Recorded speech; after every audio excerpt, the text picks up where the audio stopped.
Saharan dust originates over the Saharan Desert in northern Africa, and it's caused by high wind blowing dust events, which lofts huge amounts of dust into the air, and that is carried across the Atlantic by trade winds into the Americas.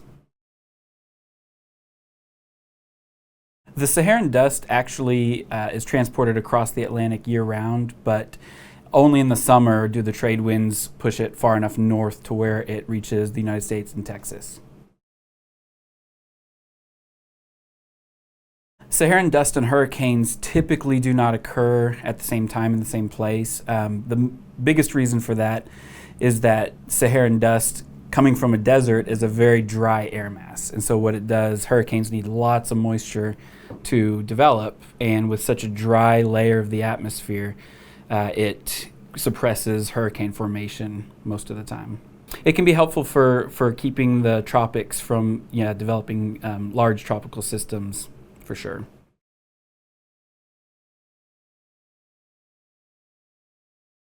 Yeah, so the dust does present an air quality concern. It does degrade the air quality when it's here. Most of the time, it falls in the what's called the moderate range of the EPA's air quality index scale.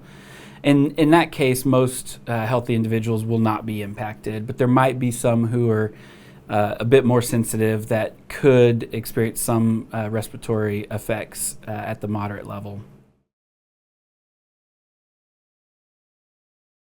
An individual plume of Saharan dust usually will last about 2 to 3 days. Sometimes, though, there's plumes that follow right after plumes, so it could be a couple weeks at a time that particulate levels are elevated due to just successive clouds of dust moving in.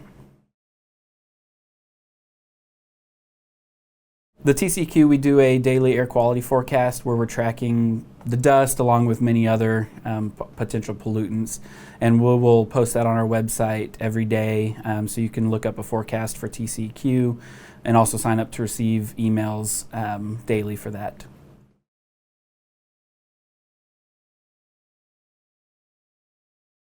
There is usually the dust, since it's coming from the Atlantic and through the Gulf of Mexico. Usually it's the coastal portions that will see the dust first, usually have the highest concentrations, and maybe see it for the longest period of time. But the dust can spread inland far enough to cover the entire state, and that usually does happen a few times a year.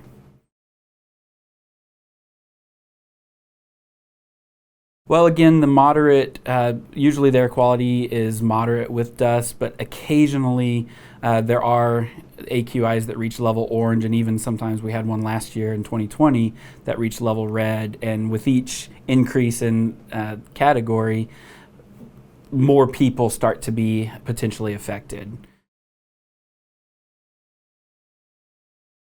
We track the Saharan dust primarily by satellite. We can actually watch the plumes go across the Atlantic, off the coast of Africa, across the Atlantic into Texas.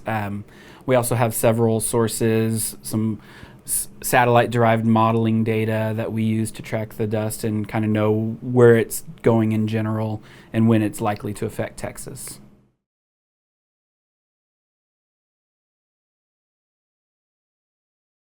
There is. Usually it's an inverse relationship, kind of like with hurricanes, and for similar reasons, because typically the air mass that's associated with the Saharan dust originates over a desert, which has very low background ozone levels. So once that comes into Texas, it usually drops our background ozone levels. It can happen if there's a continental high pressure system that the dust can get kind of wrapped up in, where once it starts recirculating, ozone levels can gradually increase, but Saharan dust can also be lingering at the same time.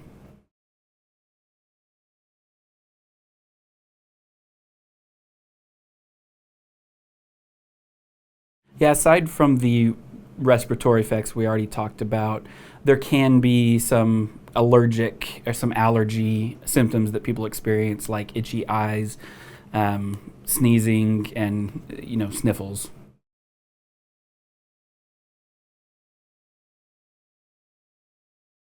We've been tracking the Saharan dust in detail since about the early 2000s. it's been something. It's been a known phenomenon for longer than that, but we've been looking at it, forecasting it, studying it in detail. It's breaking it into its particulate components for about the last 10 or 15 years.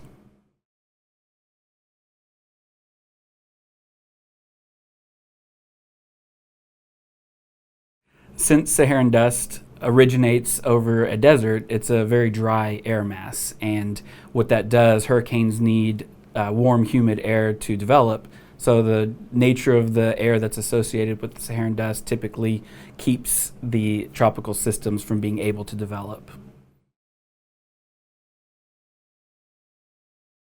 Saharan dust has a pretty interesting relationship with crops and plants and marine ecosystems, things like coral reefs. On the one hand, they kind of act as a natural fertilizer for places like the Amazon who need lots of phosphorus, but that's not found as readily locally.